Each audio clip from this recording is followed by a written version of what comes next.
예, 반갑습니다. 네. 자, 오늘 요로게 갈게요.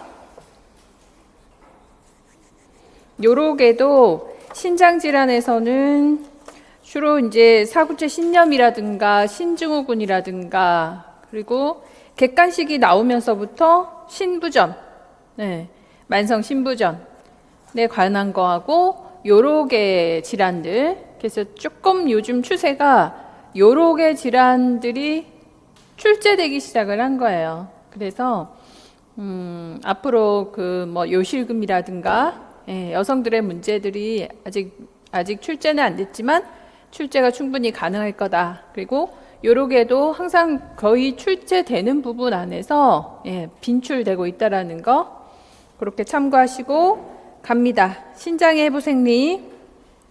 자, 신장 기능.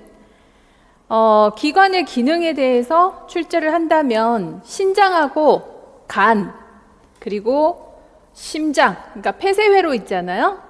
이 부분의 출제율이 가장 높을 것이다라고 생각하고 신장의 기능은 항상 질문의 대상이 되는데 출제가 되었을 때 세 가지로 답을 하라 그랬거든요.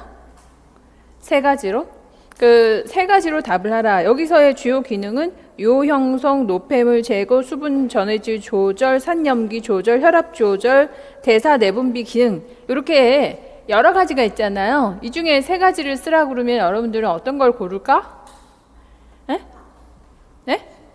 혈압.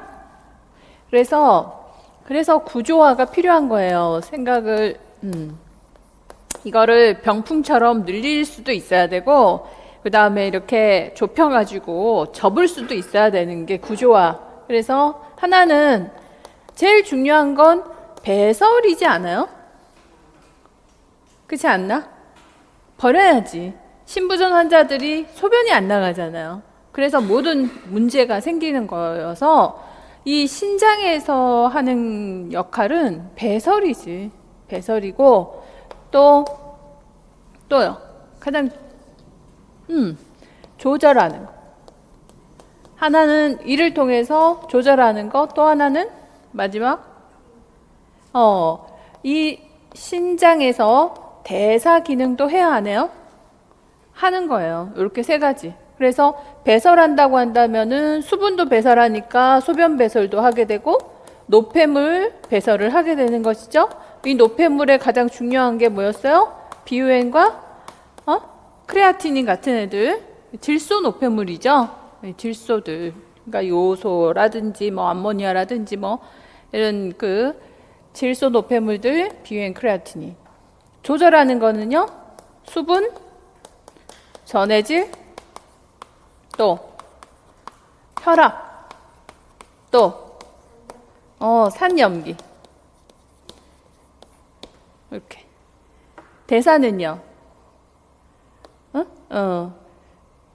그 헤모글로빈, 적혈구 생성에도 관여하고 또 골 생성에도 관여해요? 안 해요? 골 생성에도 관여하는 것이죠. 적혈구를 생성하는 거는 에리스로 포이에틴으로, 골 생성하는 것은 비타민 D를 활성화시켜가지고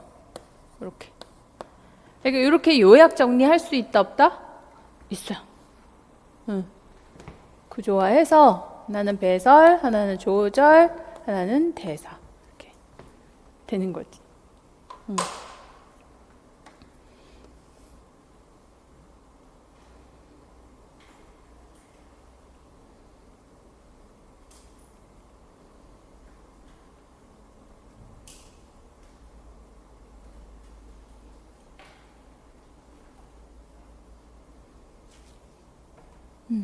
되셨나요?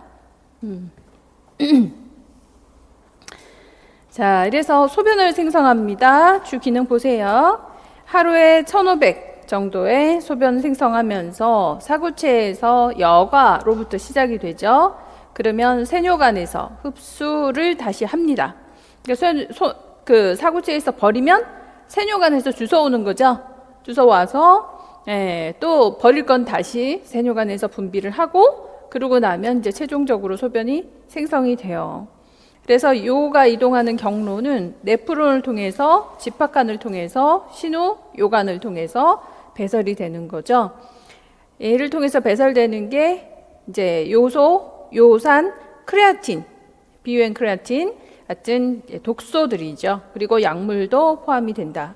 수분 전해질을 조절합니다. 두 가지로 조절하죠. 자, 이것도 출제가 되었어요. 하나는 항인용 호르몬으로서 수분을 재흡수하고 하나는 엘도스테론으로서 소디움을 재흡수하고, 그죠?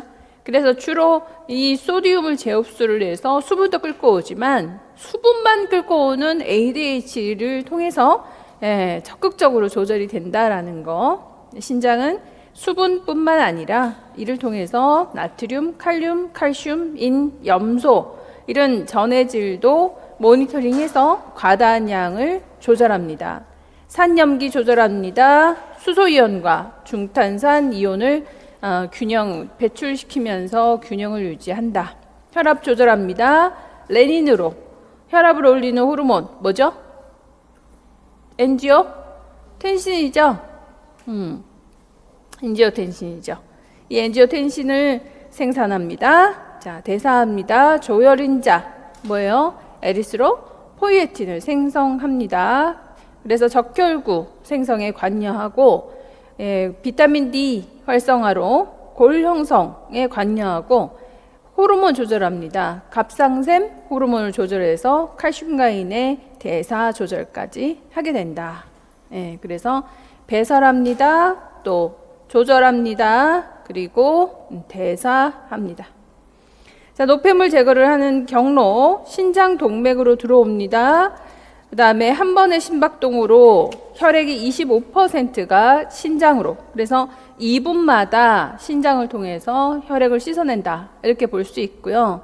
그리고 신장에는 네프론, 한쪽에만 100만 개 있어요. 그리고 각 네프론에는 사구체, 그리고 세뇨관으로 구성되어 있죠. 세뇨관의 말단이 컵 모양의 보호막 낭으로 사구체를 둘러싸고 있어요. 그래서 이 사구체를 우리는 모세혈관 뭉치라고 하죠. 자, 세뇨관으로 갑니다. 근위세뇨관, 그 다음은요 햇내고리, 그 다음에는 원위세뇨관, 그리고 집합관, 그리고는 수입소동맥으로 들어가게 돼요. 이제 여과되지 않은 성분들은 여과된 건 수입소동맥으로 들어가게 되고 여과되지 않은 건 역시 또 수출소동맥으로 나가게 되죠. 여과와 배출을 반복하면서 요도를 통해서 체외로 배출돼요. 재흡수되는 것들은 뭔가요? 재흡수되는 것들 당연히 포도당, 단백질, 그죠? 가장 먼저 생각나야 되는 게 포도당과 단백질. 왜요? 크잖아요. 당뇨병이 생기게 되면 포도당이 나가니까 사구체가 찢어진다, 안 찢어진다? 찢고 나가요. 본인이 나 찢어줄게 이러고서 나가요. 나라도 찢어줄게. 혈당이 너무 높으니까 내가 찢어줄게. 그래서 사구체들이 찢기기 시작하니까 이제 시간이 지날수록 이 사구체가 망가지면서 결국은 신부전으로 진행하는 합병증을 가질 수밖에 없어요. 자, 단백질이 뚫고 나가는 것도 기공이 커지면서 뚫고 나가잖아요. 포도당이 나가는 병은 당뇨병이에요. 단백질이 나가는 병은 뭘까? 뭐 예를 들어서 단백질이 나갔어요. 신증후군, 그렇죠? 가장 먼저 떠오르는 게 신증후군, 신장증이 있고 또 사구체, 신염도 있고, 신장의 염증들 생각을 하셔야겠죠. 자, 배설합니다. 제일 중요한 게 비유엔과 크레아틴이죠. 요소는 어디서 만들었어요? 간에서 질소 노폐물인 암모니아를 간에서 요소로 전환시켜서 소변으로 배설을 했어요. 그래서 우리가 단백질을 먹게 되면 노폐물인 암모니아는 요소로 전환시켜서 신장으로 배설을 하게 됩니다. 신부전증이 되게 되면 이 요소가 온몸에 쌓이게 되겠죠, 그죠? 온몸에 축적되면서 여러 가지 합병증들을 가지고 온다. 그래서 가장 중요한 물질은 요소와 크레아틴이고요. 단백질이 나갈 때는 어떤 문제가 생기느냐면 단백질이 나가버렸어. 단백질이 나가버리면 비정상적으로 나가버리면 이제 이 알부민, 알부민이 뚝딱 떨어져 버리기 때문에 교질 삼투압에 영향을 주겠죠. 그래서 단백질은 교질 삼투압 생각해야 되고요. 그리고 몸에 과잉 축적된 전해질, 염류, 칼륨, 인산염, 황산염. 자, 신부전이 되었어요. 가장 골칫거리인 이 미네랄들은 뭐죠? 가장 골칫거리인 전해질들? 칼륨이죠. 네, 칼륨.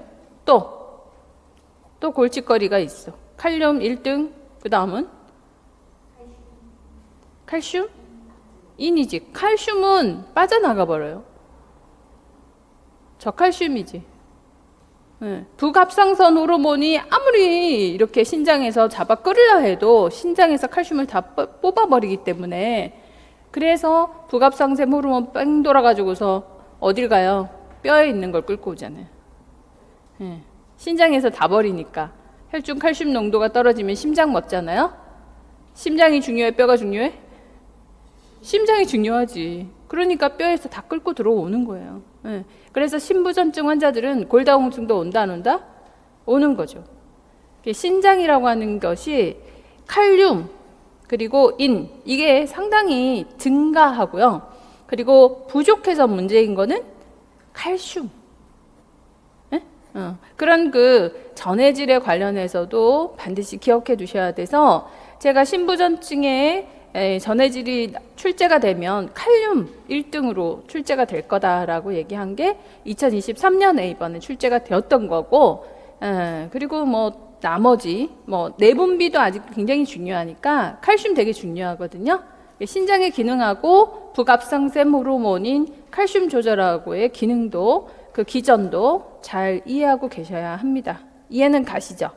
신장에서 다 버리니까 칼슘 부족해 우리 몸에서, 그죠? 그러면 심장이 멎을 수 있으니까 뼈에서 가져온다. 이런 원리죠. 어렵다, 쉽다? 쉽다. 자, 이래서 이제 그림처럼 사구체에서 여과되고 이제 세뇨관으로 들어갑니다. 자, 사구체 여과, 신장으로 들어오는 혈액량이 분당 600ml 정도 되는데 여과량이 120, 125 정도 돼요. 그러니까 4분의 1 정도가 쭈루룩 빠져나가는 거죠. 여과되는 원리는요? 작은 것들, 여과 압력, 여과되도록 이 압력에 의해서 여과가 되는데 혈장 단백 이하 크기 물질들이 모두 통과가 되어버리게 된다라는 것이죠. 그래서 사구체 모세혈관 압력은 45 정도가 되는데 교질 삼투압이 25, 그리고 보호만 주머니 내의 압력이 10. 혈압하고는 반대작용으로 움직이기 때문에 45에서 25 더하기 10. 그러면 10 정도가 순여과압이 되는 거예요. 압력에 의해서. 그래서 10만큼의 여과가 되는 것이죠. 그래서 이렇게 분당 125, 여자는 110 정도 이렇게 여과가 되더라. 이렇게 보시는 거죠. 600이 들어오면 여과 압력 때문에 125 정도가 나가는 거예요. 여기에 뭐는 통과 못한다? 단백질, 포도당, 그죠? 덩치 큰 거는 통과 안 됩니다. 자, 나머진 다 통과, 싹 통과. 압력 때문에 쭉 가요. 세뇨관으로 갑니다. 근위세뇨관으로 가서 80%의 전해질과 포도당 아미노산, 혹시나 나갔을 포도당 아미노산 싹 걷어와요. 중탄산 이온까지. 그리고 수소이온하고 크레아틴은 분비하게 됩니다. 소디움과 물의 80% 싹 걷어와서 한내고리를 거쳐가지고 원위세뇨관으로 가면 10% 정도의 소디움을 재흡수해요. 여기서 원위세뇨관에서는 아주 중요한 칼슘, 분비를 합니다. 이 칼슘의 분비는 누구에 의해서 이루어진다? 누구의 명령에 의한다? 부갑상샘 호르몬. 굉장히 중요한 거고요. 이건 반드시 출제되는 내용이에요. 칼슘 내용이 한 번도 안 나왔기 때문에 칼슘의 대사가 복잡하잖아요. 칼슘은 뭐하고 관련이 있지? 이렇게 신장하고도 관련이 있고요. 내분비하고도 관련이 있죠? 또 신장. 우선은 봐봐. 위장에서 흡수를 해야 되잖아요. 그죠? 위장 장관에서 흡수가 돼야 돼. 그러면 혈관계에서 조절하는 거는 내분비에서 조절하죠. 내분비 중에 호르몬 부갑상샘 호르몬. 그러면 마지막에 뼈에 들어가요. 뼈에 넣어주는 거는 이렇게 신장이 조절을 해줘. 활성화시켜가지고. 신장이 비타민 D를 활성화시켜줘야 뼈로 들어가지. 뼈로 들어가는 걸 우리가 골 형성이라 그래요. 그죠? 그런데 끊임없이 뼈에서 골 흡수가 일어나요? 안 일어나요? 일어나죠. 파골세포가 파괴되면서. 이 골 흡수에 관여하는 애는 누구예요? 골 흡수가 최대한 안 되도록 해주는 중요한 호르몬. 칼시토닌도 있지만 여자인 경우에 에스트로겐. 그죠? 그래서 이 칼슘을 이해하려면 상당히 이제 여러 가지 부분들을 정리해야 되는 거예요.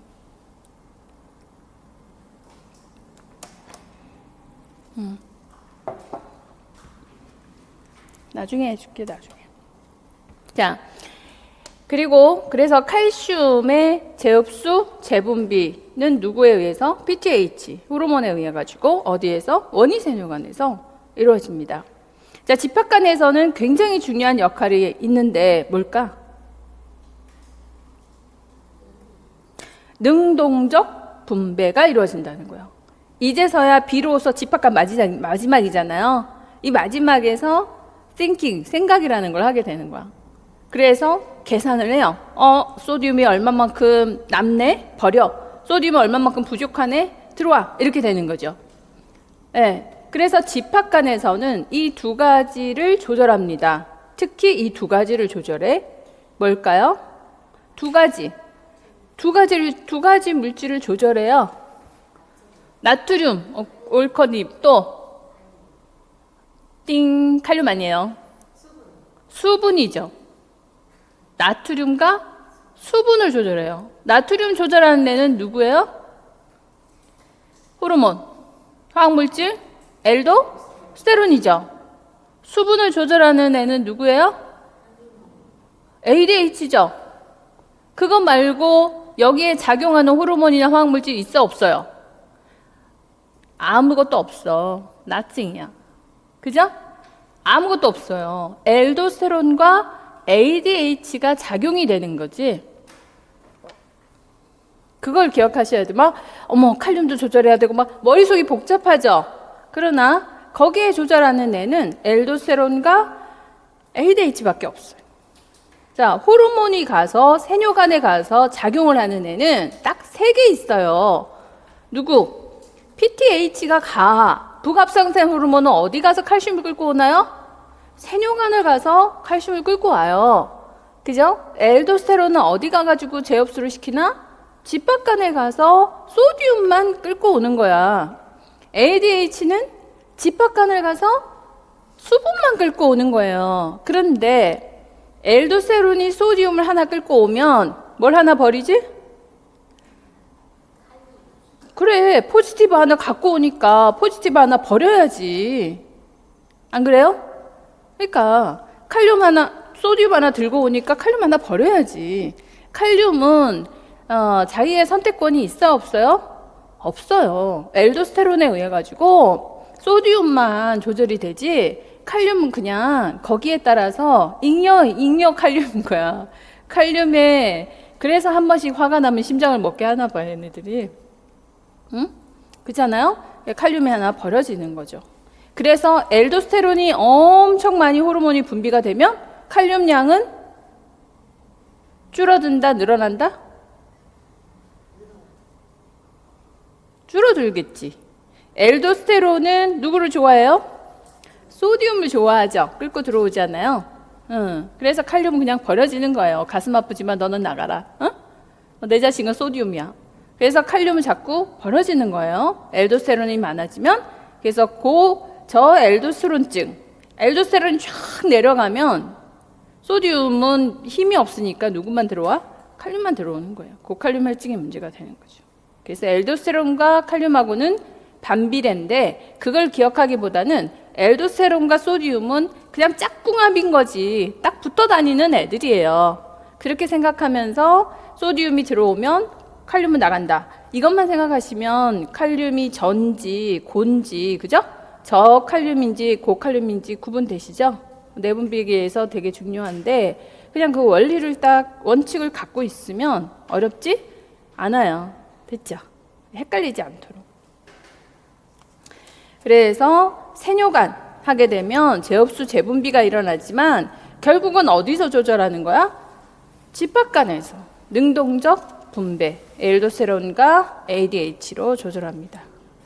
자, 네 번째, 혈압을 조절합니다. 누가? 레닌이라는 물질이 나와야 혈압을 조절하는 호르몬 엔지오텐신이 분비가 돼요. 그래서 항상 RAA 시스템이라고 얘기하죠. RAA 시스템. 누구에 의한 거야? 레닌에 의해서만 이 분비가 된다라는 거죠. 그래서 레닌이라는 물질을 생각하지 않을 수 없어요.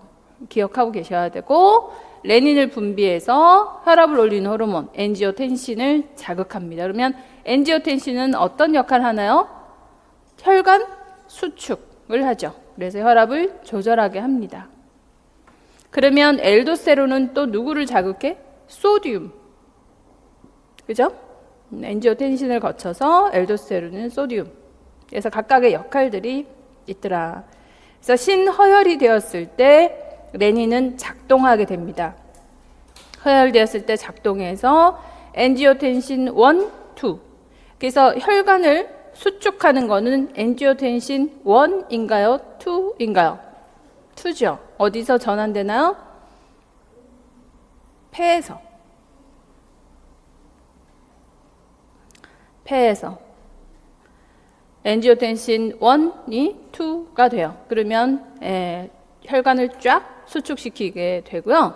엘도스테론을 어디서? 부신? 피질? 수질? 피질이죠. 부신 피질에서 엘도스테론을 분비시킵니다. 그래서 이런 체계가 유지가 되는 거예요. 그래서 레닌이 과다하게 분비가 되었을 때 일어나는 내과적인 문제는 뭘까요? 고혈압. 신장이 제 역할을 못할 때 혈압이 올라갑니다. 그래서 심하면 심부전까지 갈 수 있어요. 자, 혈압 떨어집니다. 엔지오텐시노젠, 엔지오텐신 1 전환 효소에 의해서 폐에서 엔지오텐신 2 그러면 엔지오텐신 2는 부신 피질에서 엘도스테론을 자극하게 되는 것이죠. 그 조절 기전 이런 게 매번 출제가 되는 아주 중요한 A급이라 볼 수 있죠. 자, 이제 드디어 수분 조절합니다. 뇌하세 후엽에서 항이뇨 호르몬. 자, 이 레닌이라는 애가 나와서 엔지오텐신이 또 자극하는 애가 ADH까지 자극을 하게 돼요. 뇌하세 후엽, 엘도스테론 나오면서. 그래서 ADH가 분비되면서 수분 조절을 하고요. 엘도스테론을 엘도스테론, 부신피질에서 엘도스테론, 소디움 재흡수 합니다. 자, 이래서 그림처럼 수분이 과잉될 때가 문제일까? 수분이 결핍될 때가 더 문제일까? 수분이 결핍될 때이겠죠. 수분이 결핍되면 삼투압이 증가하게 돼요. 이 삼투압의 증가를 하게 되니까 뇌 하수체, 뇌 시상하부에서 시상하부에서 갈증 중추가 있죠? 갈증 중추를 자극해요. 그러면 갈증 중추가 자극이 되면서 ADH를 분비시키죠. 그러면서 수분 재흡수가 증가하면서 소변량은 감소하게 됩니다.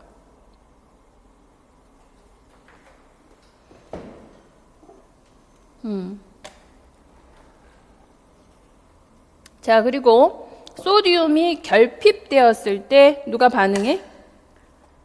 레닌이 반응하겠죠. 레닌 반응해서 엔지오텐신 1, 2, 그 다음에 엘도스테론을 거쳐서 소디움 재흡수를 증가시키기 때문에 싱거운 소변이 나오는 거지. 응? 응. 이 소디움이 과잉됐을 때는 레닌이 감소하고 엘도스테론도 감소하다 보니 이게 짠 소변이 나오겠죠? 소디움 많이 나가서. 이렇게 짜다, 싱겁다 써놓으세요. 대사 외 내분비 기능, 비타민 D를 활성화시켜요. 비타민 D는 콜레스테롤의 자외선을 통한 합성에 의해서 이루어지죠. 간에서 활성되고 콩팥에서 이루어집니다. 이렇게 활성화된 비타민 D는 장으로부터 칼슘의 흡수를 돕고 그리고 혈심의 항상성을 유지하고 골 형성에도 아주 중요한 역할을 한다. 비타민 D 콩팥 기능 상실 시 비타민 D의 대사에 문제가 생기게 돼요. 굉장히 큰 문제죠. 칼슘과 인의 불균형. 자, 칼슘이 감소하면 뭐가 늘어날까? 인이 늘어나겠죠. 이런 불균형을 초래하게 되고 비타민 D를 섭취한다. 즉 경구로 섭취를 한다 하더라도 활성화가 되지 못한다면 이런 골 대사 역할을, 골 형성을 할 수가 있다 없다? 없다. 자, 적혈구 형성인자. 적혈구 형성인자는 저산소증 그리고 콩팥 허열로 인해서 생성이 됩니다. 그래서 적혈구의 생성을 자극하게 되고 이로 인한 결핍일 때 빈혈, 에리스로포이에틴이에요.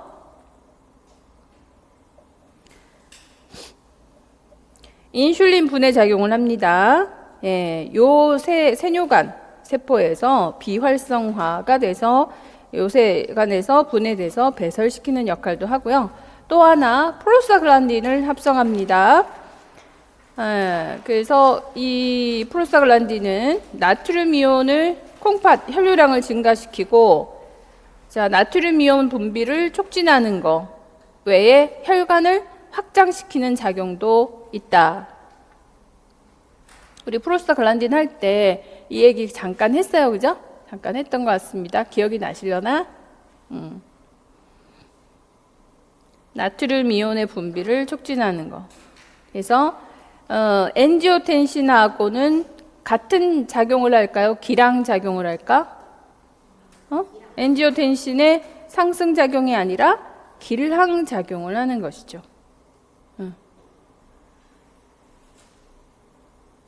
그래서 프로스타글란딘은 신부전일 때 콩팥 기능 상실이 되면 엔지오텐신은 혈압을 올렸잖아요. 그죠? 프로스타글란딘은 오히려 혈압을 내려주는 역할을 하죠. 혈관을 확장시키니까. 프로스타글란딘은 혈관을 확장시켜요. 소디움을 낮춰주고 혈관을 확장시켜줘요. 그래서 기량작용을 하는데 이 콩팥 기능 상실에서는 프로스타글란딘도 제 역할을 못하기 때문에 고혈압이 생기는 거죠.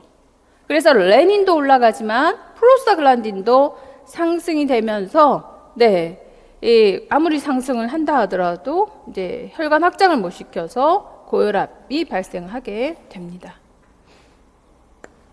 자, 그러면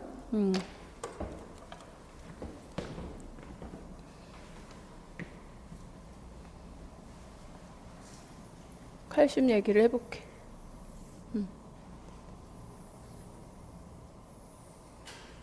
자, 우리가 이 칼슘을 먹었어요. 먹으면 이 장을 통해 가지고 어디로 들어와야 돼요? 혈관으로 들어와야 되겠죠. 혈관에 들어와서 자, 그래서 그리고 어디로 가야 돼? 뼈로.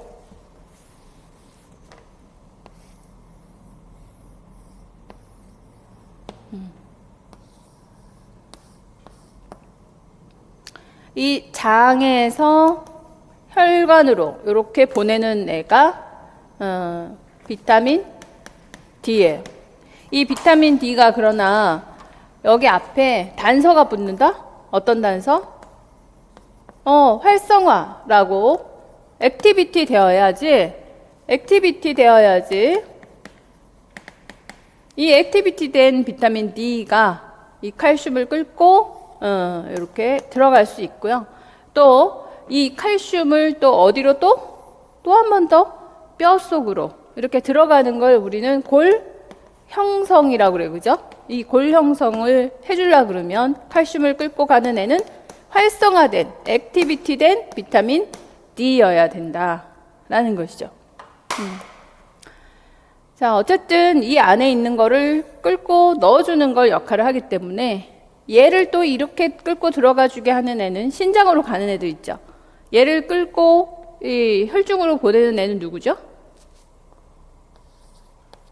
칼슘이 나가려고 하네? 얘 들어가. 이렇게 하는 애는 PTH. 부갑상샘 호르몬이겠죠. 그죠? PTH는 이 칼슘, 혈중 칼슘량을 항상 유지하려고 노력을 해요. 그래서 그만큼을 끌고 들어가게 되는 거죠. 자, 이제 들어갔지만 뼈 속에서는 항상 뭐가 진행된다? 파골이 진행이 돼요. 그죠? 그래서 20대 이후에 이제 20, 30대 이후가 되면은 이 파골 세포의 활성화가 상당히 많이 빨라지게 되는 거죠. 그래서 이제 여기에 이렇게 뼈를 다시 혈중으로 들어가게, 파골내니까 혈중으로 들어가겠죠. 그죠? 다 부셔지니까. 이를 뭐라 그래? 골 흡수라고 하는 것이죠. 그래서 골 흡수를 최대한 자, 골 흡수를 최대한 억제하고 싶은 애들이 있어요. 누굴까? 갑상샘에서 나오는 칼시토닌. 얘는 어디서 나온다고요? 갑상샘에서 칼시토닌이 나와가지고 최대한 얘를 억제하려고 해. 또 에스트로겐. 에스트로겐이 나와서 얘를 최대한 억제시키려고 하는 거죠. 누가 더 강력해? 에스트로겐. 이 과정을 억제하는 애들, 칼시토닌하고 에스트로겐인 거죠. 그래서 폐경이 되고 나면 이 에스트로겐이 확 떨어져 버리니까 파골이 후룩 진행되고 여기는 골다공증. 자, 그러면 오늘은 지금은 신부전에 대해서 얘기를 하고 싶으니까, 자, 이제 신부전이 됐어. 신부전이 되었다면 어떤 일이 벌어질까요? 신장에서 제 역할을 못해. 그러면은 제일 먼저 액티비티가 안 되겠죠. 응? 이걸 할 수가 없네? 그러면 골 형성이 돼야 안 돼요? 골 형성은 안 되겠죠. 골 형성이 안 된다. 자, 그러면 이를 통해 가지고 혈중의 칼슘 농도가 떨어지겠죠. 혈중 칼슘 농도가 떨어지면 누가 반응해요? PTH가 증가하겠죠. 혈중 칼슘 농도를 증가시키려고. 그런데 이 PTH가 증가해서 어디서? 아까 원위세뇨관이었잖아요. 그죠? 신장에서 칼슘의 재흡수를 하려고 노력해야 하네요. 시키지. 근데 이 재흡수가 된다 안 된다? 이게 안 되는 거예요. 이게 안 되는 거죠. 그래서 PTH가 올라감에도 불구하고 혈중 칼슘의 농도는 여전히 감소되는 게 신부전증에서 일어나는 현상이잖아요. 그래서 얘가 신장에서 재흡수가 안 되니까 뺑글 돌아서 어디로 가서 이제 뼈에서부터 혈중으로 거꾸로 이 칼슘을 보내기 시작을 하는 거죠. 이해 간다? 이해 가시죠? 그래서 이 신부전증 환자는 활성화된 비타민 D를 형성하지 못함으로 인해서 결과적으로 이에 대한 결과 뭐가 온다? 골다공증. 골다공증, 병리적인 골절, 뭐 이런 이제 문제를 갖고 오게 되는 거죠. 칼슘에서 자, 그리고 또 하나의 문제는 계속해서 칼슘에서 이렇게 혈중으로 칼슘을 보내는 역할을 많이 했어요. 그러면 생각해보면 이 칼슘이 많아질 수도 있잖아요. 뼈에서 왕창 가지고 오니까. 신장에서 끌고 오는 게 많겠어? 뼈에서 갖고 오는 게 많겠어? 뼈에서 가져오는 게 훨씬 많잖아요. 그 많은 칼슘들이 어디로 다시, 뼈로 다시 간다, 못 간다? 못 가는 거죠. 활성화된 비타민 D가 없으니까. 그래서 이렇게 떠도는 칼슘들은 그럼 어디로 가야 되지? 응? 이게 끌고 오는 결석? 신부전에서 신결석이 그렇게 많던가? 그런 얘기는 안 들어봤죠? 이거 궁금하다, 안 궁금하다? 궁금해야 돼. 이 떠도는 칼슘들은 어디로 갈까? 얘들이 뼈에서 왕창 가져왔잖아요. 근데 신장으로 잘 나가는 것도 한계가 있고 잘 나가지지도 않아. 응? 그래서 이런 얘기 들어보셨어요? 알 거야. 골다공증과 동시에 진행되는 게 신성골 이양증이라는 게 생기게 돼요. 여기가 뼈인가비요? 폐에 축적이 되고 눈에 축적이 되고 이런 거 있잖아요. 네, 뭐 늑골 같은데 축적이 돼요. 그래서 그 신부전증을 오래 앓았던 분들은 요즘엔 이제 혈액투석이 있으니까 좀 낫지만 속도가 늦어지지만 뭐 이런데 등 뭐 이런데 또는 머리 이런데 이렇게 불룩불룩하게 생겨요. 신성골이죠. 뼈 안으로 들어가지 못하고 칼슘들은 우리 췌장염 할 때도 칼슘이 침착됐다 했잖아요. 덩어리만 지면 거기에 침착되는 성향을 갖고 있어요. 그래서 혈관을 지나갈 때도 이것들이 불룩해지고 딱딱해지면 거기에 칼슘들이 붙어. 그래서 동맥경화가 되잖아요. 이해 가시죠? 그래서 이 칼슘들 얘네들은 덩어리만 보면 좋아해. 여기가 뼈인가비하고 가서 붙어버리게 되는데 그런 것들을 어디서 붙을지 모르고 어디서 자랄지 몰라서 신성골 이양증이다 이렇게 얘기를 하는 거예요. 이해간다? 그래서 뭐 신성골 이양증의 기전까지야 물어보겠습니까마는 골다공증의 기전 정도는요, 신부전증과 골다공증의 기전 정도는 충분히 질문할 수가 있는 거죠. 자, 신부전 환자들의 이 골다공증은 어떤 화학물질 때문인가요? PTH. 그죠? 신부전증의 골다공증은 어떤 화학물질 때문이야? PTH.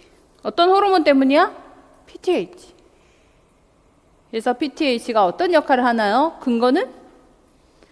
혈중의 칼슘 농도가 액티비티 되질 못해서 골 형성이 안 되니까 혈중의 칼슘 농도가 떨어질 수밖에 없고 PTH가 상승되지만 신장에서의 제흡수 역할을 하질 못하기 때문에 혈중 칼슘 농도가 여전히 낮아서 드디어 뼈에서 골 흡수라고 하죠, 그죠? 골 흡수를 진행시키는 거예요. 골 흡수를 진행시켜서 혈중 칼슘 농도를 높이게 되고 골다공증, 뼈는 비어지게 된다. 이렇게 설명하시면 되죠. 알겠죠? 그래서 칼슘은 생각보다 굉장히 복잡합니다. 이 칼슘의 농도가 유지가 되어야 심장이 뛰니까, 심장을 지켜야 되니까 이 뼈 따위가 뭐가 중요하겠어. 심장을 뛰게 해야 되는 거지. 그래서 심장을 뛰게 하려니 얘가 유지가 돼야 되니까 장에서도 끌고 들어오고 안 되면 신장에서도 끌고 들어오고 안 되면 골에서도 끌고 들어오고 이렇게 칼슘은 장과 신장, 골 이 세 가지를 갖고 있지만 결국 이렇게 뼈 안으로 넣기는 너무 어려워요. 그래서 정말 어려운데 이 뼈 안으로 넣어주는데 아주 중요한 역할을 하는 게 액티비티된 활성화된 비타민 D 밖에는 해줄 수가 없어요. 그리고는 넣어주는 거는 비타민 D 밖에는 없고 그리고 이제 파골세포가 계속 진행되는 걸 좀 늦춰주는 억제하는 것들이 칼시토닌하고 에스트로겐이 있으면서 조절을 해주고 폐경이 되게 되면 이 에스트로겐이 완전히 그죠? 스탑 소멸되기 때문에 이 파골세포의 속도가 굉장히 빨라지면서 골다공증이 오더라. 그래서 골다공증에 골대사 있잖아요. 골다공증 지금 나올 때 됐거든. 출제할 때 됐거든요. 그래서 이 기전을 잘 기억하셔야 됩니다. 근골격계에서 골다공증 말고 뭐가 나오겠어요, 이번에. 골다공증은 나올 차례가 됐어요. 그래서 요 기전들을 잘 기억해 두셔야 돼요. 내분비도 출제가 될 예정입니다. 그래서 내분비하고 또 근골격계하고 골다공증, 부갑상샘 호르몬 이런 것들이 주가 돼서 출제가 되겠죠. 이해하셨죠? 질문하기 너무 좋다 안 좋다? 질문이 너무 좋은 거예요. 그런 것들이 질문이 되는 거지. 자, 이제 요로 검사 갑니다. 자, 그래서 신장의 기능 마무리하면 조절 기능, 배출 기능, 그 다음에 호르몬하고 대사 기능 이렇게 세 가지. 자, 요로 검사. 자, 케톤이 나온다. 케톤이 분비된다. 케톤이 소변 안에 있다. 비정상, 정상? 비정상. 이게 몇 번 출제됐어요? 2번이나 기출된 거예요. 이 케톤체가 왜 나왔니? 그죠? 소변의 케톤체가 왜 양성입니까? 기아 상태라는 거죠. 당을 에너지원으로 만들지 못했을 때 지방을 분해해서 지방산으로 에너지를 삼죠. 예, 지방산이 증가하고 인슐린이 부족했을 때 케톤바디가 형성되고 이 케톤바디는 다시 수소이온을 상승시키면서 산증으로 진행하더라. 자, 요 검사에서 당이 증가하고 있어요. 정상, 비정상? 비정상. 언제 당이 나오나요? 아니, 원리, 근거, 기전. 당이 왜 나와? 아니, 신장에서는 당 크니까 당연히 빽이죠. 응? 돌아가. 혈중으로 돌아가. 언제 나오냐고. 왜 나올까? 그런 생각 안 해봤어요? 그걸 물어보죠. 왜 나와요?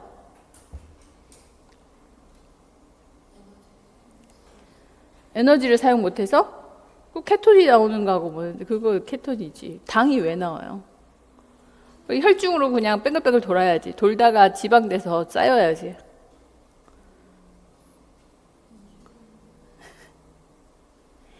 신장에서는 요역치라는 게 있어요. 역치가 있어.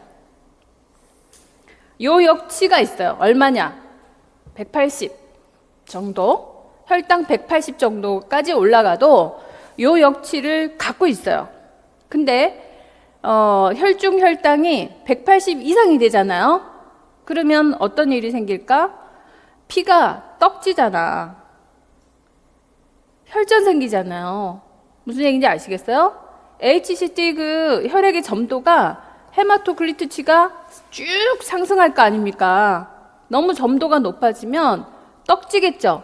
그럼 혈관 다 막힐 거 아니에요? 그래서 신장이 내가 희생할게 찢고 보내는 거예요. 자기 사구체를 다 찢어가지고 덩치 큰 포도당을 내보내는 거죠.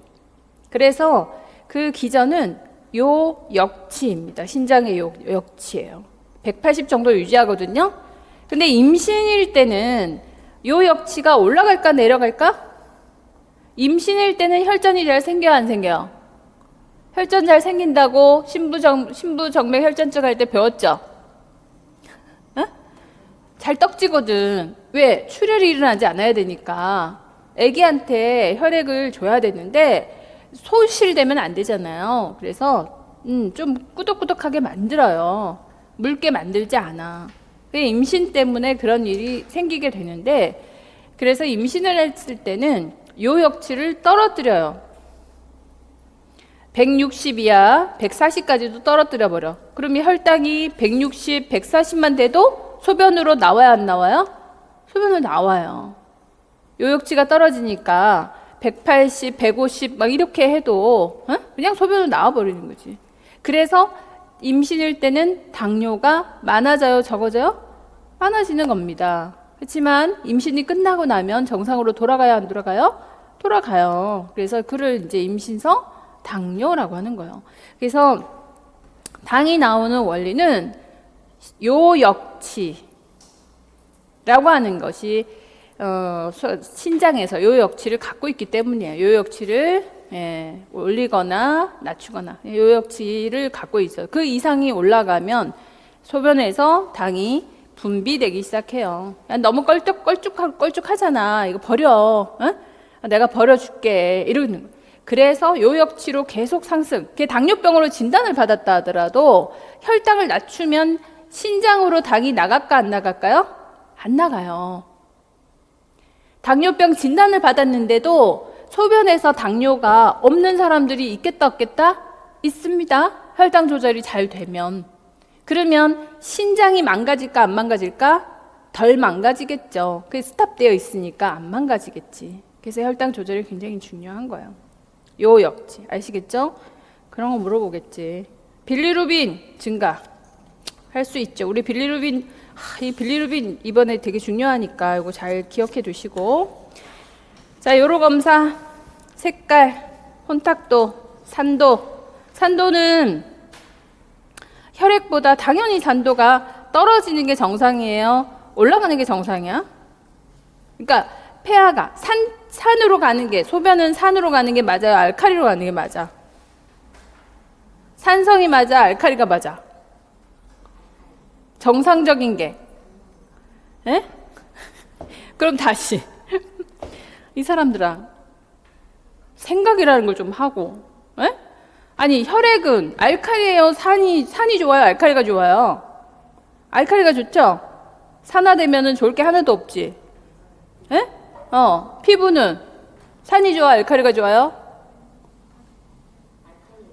알칼리가 좋다고? 참, 이 사람. 그러면 질내 산도는 산이 좋아요? 알칼리가 좋아요? 산이 좋죠? 왜요? 그래, 균을 다 막아야지. 균을 막는 건 전부 산이 좋아? 알칼리가 좋아? 균을 막는 건 전부 산이지. 산증이 높아야지 좋은 거잖아요. 그죠? 몸 안에 완전히 들어와서 혈액은 알칼리가 좋지. 사람들이 거꾸로 하고 살잖아요. 얼굴은 알칼리로 지우고, 응? 아니 그 요도, 질, 그죠? 항문 이 다 뭐가 유지되면 좋아요? 구멍은 전부 다 산이 좋잖아요. 산증을 유지해야 되는데 전부 뭘로 해결해? 알칼리 세제로 해결하니까 그 중성이 되니까 균이 많이 들어오죠. 그래서 요로 감염이 되는 많은 이유가 비누 많이 쓰지 마라. 비누가 죄다. 그러니까 산성도가 높은 비누가 되게 비싸거든요. 그런 거 쓰면 좋겠지. 산도가 높은 세제가 있다 없다? 거의 없어요. 있기는 한데 비싸. 대부분 다 그냥 시중에 나와 있는 게 알칼리가 많다 보니까 그런 거 많이 쓰면은 산도가 떨어지니까 알칼리증이 많아지니까 좋지 않지. 그래서 소변은 항상 산도가 유지가 되는 거, 산증이 유지가 되는 게 좋다 안 좋다? 좋지. 그래서 폐하 한 5 정도 있잖아요. 폐하 한 5 정도가 되게 좋아요. 위는 산도가 얼마? 위산 때문에 이 정도가 돼야 들어오는 균들을 다 죽이지. 그래서 외울 게 아니라 좀 원리를 생각해 보면 답이 나오는 거예요. 균을 막아야 된다. 산도가 높아야죠. 이해 가시죠? 그래서 폐하가 높아야 된다. 이건 혈액밖에 없어요. 혈액밖에. 응? 좀 중성을 유지하는 게 폐하는 혈액밖에 없지. 나머지는 다 산도가 높아야지 뭐. 우리 몸을 한번 생각해봐요. 다 겉껍데기잖아요. 여기서 여기까지 이렇게 연결돼 있지만 사실은 여기 똥구멍하고 입구멍하고 여기서 이렇게 보면 저 구멍이 보일까 보일까 쭉쭉 잡고 당기면 그냥 관이잖아요. 이게 내부라고 할 수 있을까 외부라고 할 수 있을까? 몸 안에 있는 외부지. 몸 안에 있는 외부지. 내 내부라고 한다면은 뭐예요? 심장이고 췌장이고 혈액이고 그죠? 꽁꽁 숨어 있지 않습니까? 그걸 내부라고 하는 거죠. 그러니까 여기는 어마어마한 균들이 있을 수밖에는 없죠. 균이 지나가는 자리들은 다 산도를 유지해야지. 그래서 이 구멍들 있잖아요. 산도 높아야 되고, 이 구멍에도 산도를 올려야 되고, 피부 껍데기도 산도를 올려야 되고. 그런 원리. 자, 비중 외우셔야 돼요. 1.땡땡5. 당 케톤 당연히 없고, 단백 없고, 빌리루빈 없고, 적혈구, 백혈구. 자, 적혈구가 나왔어요. 이거는 요로 감염이거나 요로 출혈이다. 자, 요라고 하는 거는요, 무균이다, 균이 있을 수 있다.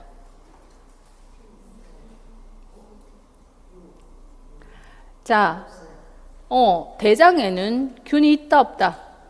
있죠. 방광에는 균이 있다, 없다? 방광은 어디랑 연결되어 있죠?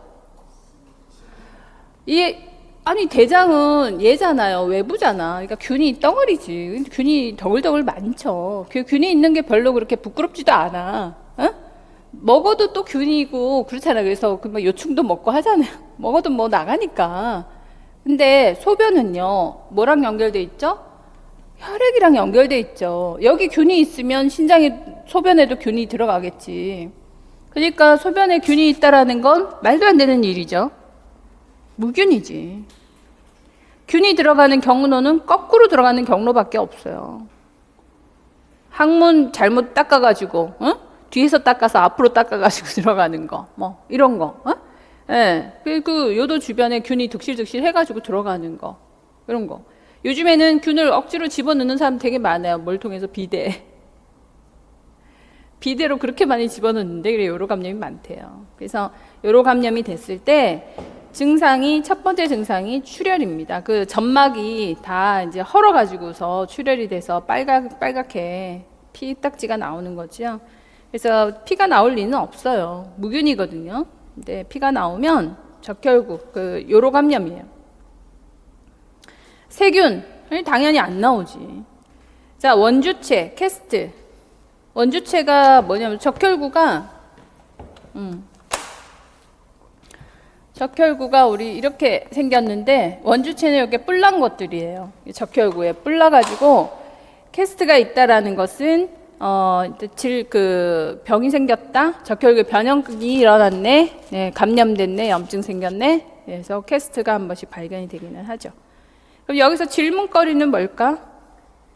산도나 비중 이런 것들이 사례로서 제시가 되겠죠.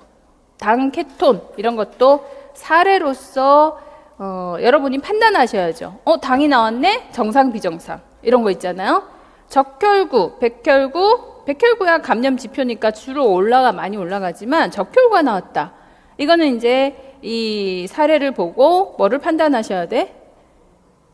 감염이 됐구나, 요로 감염 됐구나, 이런 생각을 해야 되겠죠. 자, 배뇨 양상에 있어서의 변화. 혈뇨, 다뇨, 핍뇨. 혈뇨의 정의, 다뇨의 정의, 핍뇨의 정의. 뭐가 중요해? 핍뇨지요. 그죠? 뭐 다뇨가 나올 리가 있나? 자, 핍뇨 얼마? 24시간 총 배뇨량이 100에서 400 정도. 그래서 뭐 한 200 정도를 우리가 항상 얘기하잖아요. 200cc 이하다 하루에. 그러면 핍뇨가 됐어. 그러면 무슨 의미인가요? 우리 몸에 혈량이 엄청나게 부족하구나. 또는 신장이 망가져서 소변이 나갈 수 없는 지경이 되었구나. 출구가 막혔거나 아니면 양이 적거나. 자, 배뇨곤란, 통증이나 어려움이 있을 때 긴박요, 요일을 강하게 느끼는 것, 배뇨통, 배뇨시의 자결감, 배뇨시의 자결감 주로 요도염, 방광염일 때죠. 빈뇨, 지연뇨, 배뇨 시작이 어렵다. 이게 주로 전립선, 비대증의 첫 증상이 되겠죠. 자, 실금, 야뇨증 등이 있습니다. 그런 정의들은 잘 아실 거고, 배뇨곤란이라는 거, 배뇨시에 통증이나 어려움이 있다는 거, 뭐 이런 것들이 여러 개의 감염일 때 나타나는 주 증상. 대충 이해하셨죠? 전반전 이해했으니까 이제 질환들, 주요 신장 질환, 첫 번째 질환, 사구체 신염. 너무 중요하죠? 2007년, 2011년 출제가 됐다 하지만은 앞으로도 빈출될 내용이고요. 사구체 신염은 계속 출제되는 내용입니다. 자, 이 사구체 신염일 때 정의 주로 항원항체 반응의 결과 면역 복합체가 형성이 되어서 혈액을 순환하다가 사구체에 침전을 일으키면서 염증 반응을 초래하더라. 그래서 주로 그러니까 뭐 약물 때문에도 사구체 신염이 생길 수 있잖아요. 녹여가지고. 그리고 또 아까 포도당이 나가면서 찢으면서도 생길 수 있고 여러 가지 이유가 있는데 그 중에서 가장 많은 이유가 항원항체 반응의 결과. 이때의 이 항원항체, 이 항원은 주로 뭘까? 제일 많은 항원. 방금 누가 답 얘기하셨는데 뭘까요? 용혈성 연쇄상구균. 상기도 감염. 용혈성 연쇄상구균이 감염되는 경로는 상기도 감염이 제일 많고요. 또 한 경로가 또 하나 더 있죠. 피부를 통해서 들어오는 거 뭐죠? 응? 그치, 황 맞아. 뭐죠? 그게 황색, 수포 생기는 거. 농가진, 성홍열 경로. 농가진은 대부분 다 포도당 구균이긴 하지만 연쇄상 구균도 조금 있으니까 성홍열 있잖아요. 성홍열. 이게 상기도 감염하고 성홍열 이럴 때 항원항체 반응의 결과 복합체가 사구체에 침전되면서 기분 나쁘니까 사구체까지 항원으로 만드는, 그래서 사구체에 대한 자가항체를 만들어 버리는 거예요. 주로 이제 용혈성 연쇄상 구균에 의한 상기도 감염 농가진 성홍열을 앓고 나서 2주 정도 지나고 나서 갑자기 콜라색의 소변을 본다 이거죠. 그래서 이 요로감염과 신장의 문제일 때 그 색깔이 달라요. 빨강색의 색깔이 혈뇨가 나오는데 신장에서의 혈뇨는 콜라색 소변. 그럼 콜라색이 무슨 색깔이에요? 검붉은색이죠. 그런데 요로감염에서는 무슨 색이에요? 선홍색이에요. 빨강색이라고. 색깔이 다릅니다. 그래서 이 코카콜라 칼라, 이걸 되게 중요하게, 칼라를 되게 중요하게 생각하는 거죠. 그래서 반드시 혈뇨라고 표현하면 안 되고 콜라 색깔의 혈뇨라고 표현을 하셔야 돼요. 그게 가장 정확한 답이거든요. 콜라 빛깔의 검붉은색의 혈뇨다 이렇게 표현을 하셔야 되고, 부종과 고혈압, 핍뇨, 단백뇨 이렇게 증상이 나타납니다. 자, 1차 사구체 신염은 사구체에만 국한된 거, 2차 사구체 신염은 이제 전신질환과 함께 오는 당뇨병 같은 거. 자, 원인은 면역학적인 반응이 대부분입니다. 그룹 A 베타 헤모라이틱 스트랩토코커스의 감염으로 인해서 2, 3주 후에 나타나고, 기타 고혈압이나 당뇨병, DIC 뭐 이런 이유에서도 신장은 다 찢어지는 거죠. 그러면 사구체 신염 생기는 거고. 자, 병태생리 보세요. 병태생리 자주 질문하니까 이걸 자세하게 설명을 하는 겁니다. 자, 면역학적 기전. 연쇄상 구균 감염 14일 경우에 나타나게 되는데, 연쇄상 구균 감염으로 형성된 항원항체 복합체가 사구체막에 걸러질 때 모세관을 폐색시켜요. 이게 우르륵 침전이 될 거 아닙니까? 폐색시키게 되면서 과잉 수분 축적, 염분 정체, 부종이 발생하죠. 소변은 안 나가잖아요. 핍뇨가 발생합니다. 이러자 이제 사구체막이 파열되기 시작하면서 혈뇨, 탁한 콜라색의 혈뇨가 이루어지게 돼요. 그래서 두 번 이제 항원항체 반응 결과 복합체로 혈액을 순환하다가 사구체에 침전했을 때 투과력을 감소시키고 염증을 일으키고 면역 반응을 일으켜요. 자, 사구체 기저막에 이제 드디어 항체를 형성해 버리는 거죠. 자가항체겠죠? 항체를 형성해. 그럼 면역 반응을 일으킵니다. 이래서 이제 자가항체가 형성되니까 누가 몰려와요? 백혈구가 몰려오기 시작하는 거죠. 백혈구, 그리고 부종, 사구체 여과율의 감소, 부종, 혈액순환의 정체, 면역 반응 결과 염증이 시작되니까 혈소판 응집, 섬유소 침전 이런 것들이 되면서 조직의 괴사와 섬유화, 그래서 사구체 신염으로 진행하게 됩니다. 요독증이 되고 빠르게 진행하는 급성일 때는 굉장히 치명적으로 증상이 나타나게 돼요. 결국 신기능이 떨어집니다. 모세혈관 내에 폐색이 되고 혈장 여과 감소, 수분 보유, 염분 보유 증가, 혈장 간질액의 양이 증가하게 되죠. 잠재적으로 사구체 신염이 발생이 됩니다.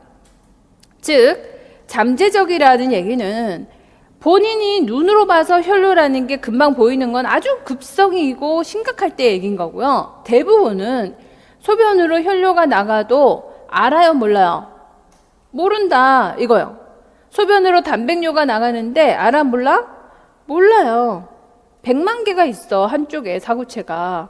그러니까 100만 개가 다 망가질 때까지, 80만 개 망가질 때까지 모르는 거야. 하나씩 하나씩 망가지는데. 그래서 이런 소변 속에 알부민 그리고 원주체, 응? 예, 적혈구도 나오고 알부민도 나와요. 검출이 되는데 모른다. 그렇기 때문에 매년 소변 검사를 하게 되면요, 이걸 발견해야 하네요. 할 수 있는 거죠. 이게 학생들의 소변 검사의 배경이 되는 내용입니다. 학생들은 상기도 감염을 자주 앓으니까 그 중에 20, 30%는 사구제 신염이 된다 안 된다? 되는 거예요. 그렇지만 사구제 신염이 워낙 더디게 진행이 되면 죽을 때까지 신부전이 생기지 않을 수도 있지만 이게 진행이 빠르다 보면 결국은 100만, 80만 개를 넘어서면서 사구제 신염 신부전으로 진행할 수 있지. 그렇지만 매년 소변 검사만 하더라도 아주 빠르게 혈뇨와 단백뇨를 구분할 수 있으니까 요걸 소변 검사해야 된다. 요약. 면역 복합제 혈액순환 하다가 사구체에 침전되다가 염증이 생기니까 자가 항체를 생기게 하고 사구체를 손상시키고 기공이 커지면서 단백이 여과되자 단백뇨와 혈뇨가 발생한다. 그죠?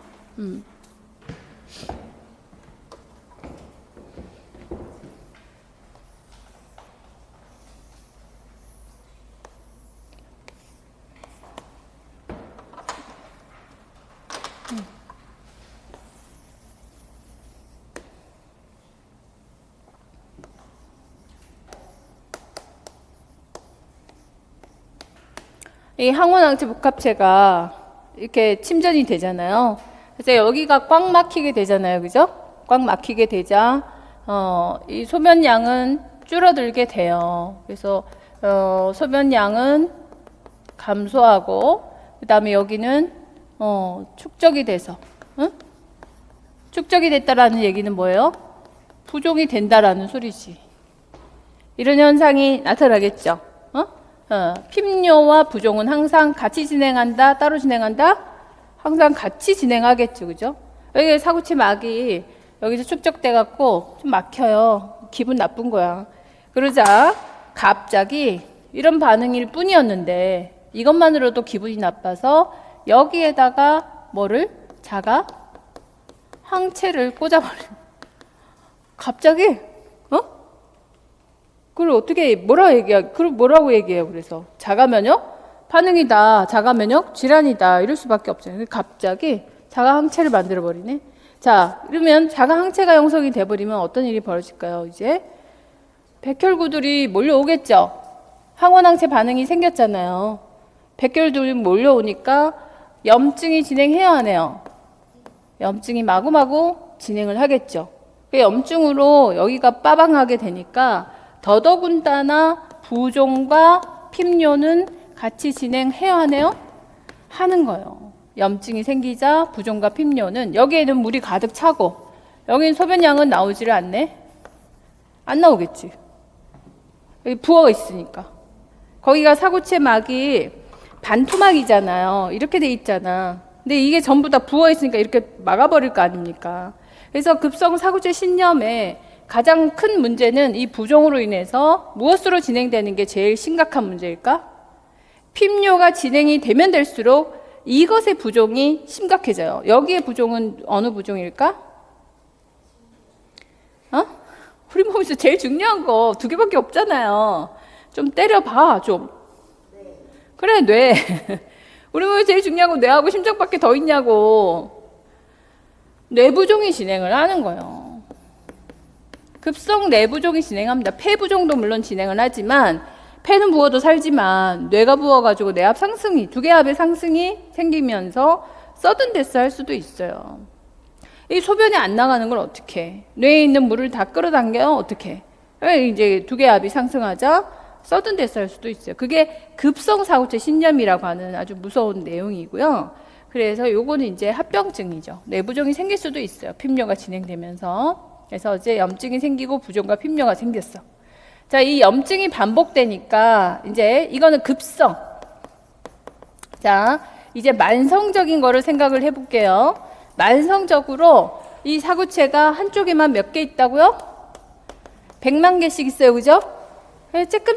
조금씩 손상이 되어가지고 사구체 그 용일성 연쇄상 구균이 들어올 때마다 또 확 진행이 됐다 또 멈췄다가 막 할 거 아닙니까? 그래서 조금씩 진행이 점점 됐어. 그러면 만성적으로 진행했을 땐 어떤 증상들이 나타날까? 섬유화 되겠죠.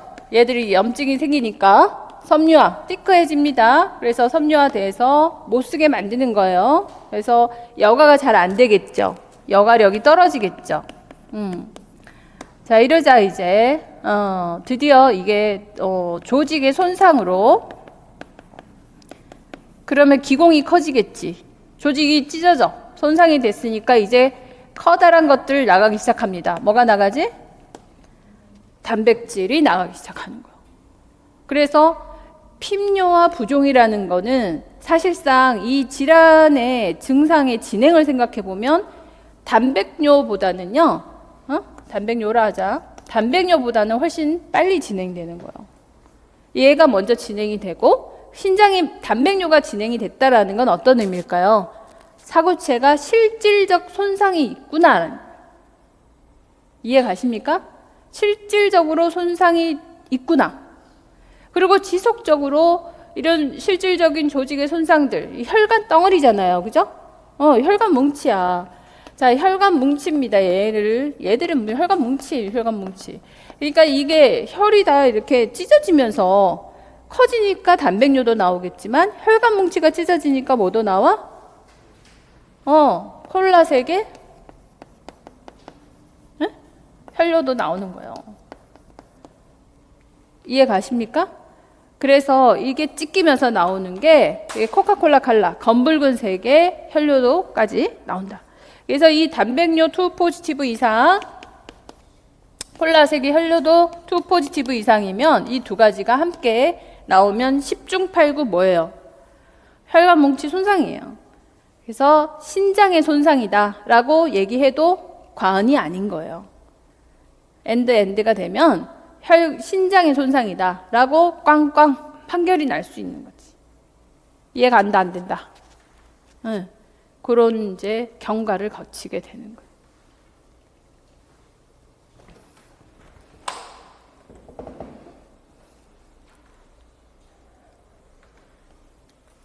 정리되시죠? 기전 자꾸 물어보고, 그래서 사구제 신염이 출제가 되면 항상 물어보는 건 증상이에요. 4대 증상. 맨날 4개 물어본다? 4대 증상 뭐겠어요? 부종, 핍뇨, 단백뇨, 혈뇨.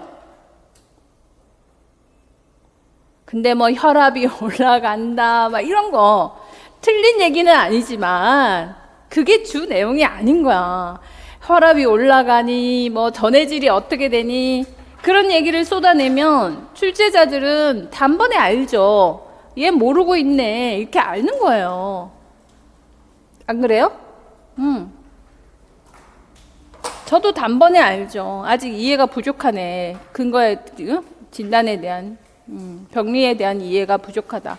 병리에 대한 이해가 정확하면 핍뇨와 부종을 놓칠 리가 없고요. 단백뇨와 혈뇨를 놓칠 리가 없어요. 그거 4가지. 그리고 히스토리가 있어. 얘네들한테는 반드시 히스토리가 있어요. 거의가. 무슨 히스토리가 있죠? 과거력이 있어요. 그렇죠. 용혈성 연쇄상 구균에 의한 상기도 감염의 히스토리가 몇 주 전에 있었어요? 2주 전에 있었던 거야. 그래서 용혈성 연쇄상 구균이 지나가고 나면 이렇게 사구체 신염이 나타나든가 또 하나의 중요한 질환이 있어요. 또 얘기해야 돼? 빨리빨리 안 나와요? 응? 얘들이 이 상기도 감염. 내 이름은 용혈성 연쇄상 구균. 얘들이 들어왔어. 코커스. 들어왔어요. 그러면 이 이후에 2주, 3주 지나고 나서 반드시 두 가지의 문제가 나타나게 되죠. 질환 두 개. 하나는 급성 사구체 신염이라 치자. 밑에. 또 하나는 뭐죠? 그렇죠. 류마티스? 류마틱 피버지. 그래서 이런 그 히스토리가 반드시 있어요. 히스토리가 기왕력이 있는 거죠. 아주 중요한 내용이에요. 기왕력이 있은 후 2, 3주 정도 지나자 류마틱 피버로 류마틱 피버가 돼서 관절염이 생기거나 또 승모 판막염이 생기거나 그죠? 판막증이 생기거나 또 피하결절 또 윤상홍반 그죠? 또 마지막에 생기는 증상 우도증 그렇죠? 그래서 연관된 것들은 자꾸 이렇게 연관 지어서 자꾸 리마인드 시키고 떠올리고 하셔야지. 자, 진단 사정 기왕력 신염 발병 1, 3주 전 상기도 감염, 피부 감염, 호흡기 감염 이런 과거력을 파악한다. 요 검사를 했더니 혈뇨 검붉은색의 혈뇨, 콜라색 혈뇨, 단백뇨. 자, 혈뇨는 육안적으로 볼 수 있어 없어요? 거의 못 보죠. 그렇지만 아주 심각하면 보일 수 있어요. 단백뇨, 주로 이제 거품 이런 것들이 있지만 모를 수 있어요. 부종, 핍뇨, 눈 주위에 붓기 시작합니다. 핍뇨, 사구체 여과율의 감소로 핍뇨가 흔히 나타나죠. 자, 혈청 검사해보면 신장 기능이 떨어지니까 비유엔 크레아틴이 상승합니다. ESR 상승합니다. CRP 상승합니다. CRP 상승하는 이유 아시겠죠? 자가 항체 생겼다는 얘기고 면역 반응이라는 얘기잖아요. 항염색상 구균 용해소 안티스트랩토라이신도 상승되어 있어요. 사구체 여과율은 감소되어 있습니다. 그래서 비유엔 크레아틴이 상승하게 되고요. 나트륨 정체하고요. ESR과 ASO 타이터 상승합니다.